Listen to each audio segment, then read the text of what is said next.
Cymplex. Vanenga chikubikisa mahungu. Cymplex music. Uchitenda kabana ye kure kumure kuburungwe. Anenge achitengisa mchuna usiku wose pungwe. Akatomecha Furumbwe. Makore ese mujitambisa mahungu. Aya matekanana usahone kungepenza kafanana nekuti makadanana kunanganisana muchinakirana mushengeneni tachipembeneni kufunga kunyutenga sekereri iso sute chipinda mberevere takatonanganisa mberevere chimuko chabakala vanhu vairara vachiridza kunge gala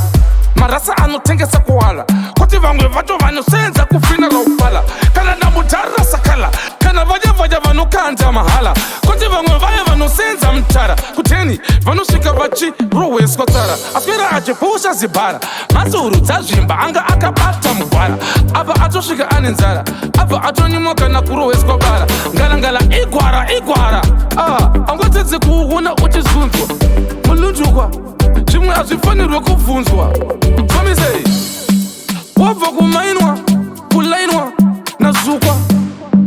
wabva kuainwa kutorohwa nemahaina unenge wapedza maspotsi chaina kwete maspotsi andoziva apere nhai imi faina nguva yareba chivalaina kuti ndizotoichukucha kuko pachirukwa vachisukwa vamwe vato vachibukwa asi vachaka ramba vakajamukwa taramba dzichidhadhamuka tambo mira muone mukantu wedu ndobochoona kuti susu hatiswero kuita nyambu kana ti chiva laina vanoti somise chimoko chabakala vanhu vairara vachiridza kunge gala marasa anotengesa kuwala kuti vamwe vaya vanosenza kufina raupala kana namudhara sakala kana maferiyeri inokanda mahala kuti vamwe vaya vanosenza mtara kuteni vanosvika vachirohweswa wem ari bate fishi chiredzo kotamirira musevengu yedzo yo inodzi hwevo mukwevo inodiwa kumborova sevo yo ndati hwevo mukwevo levo iwe dhiki gara ari muchiki wiki asina piwa kana bhinzi ndosaka zvichinzi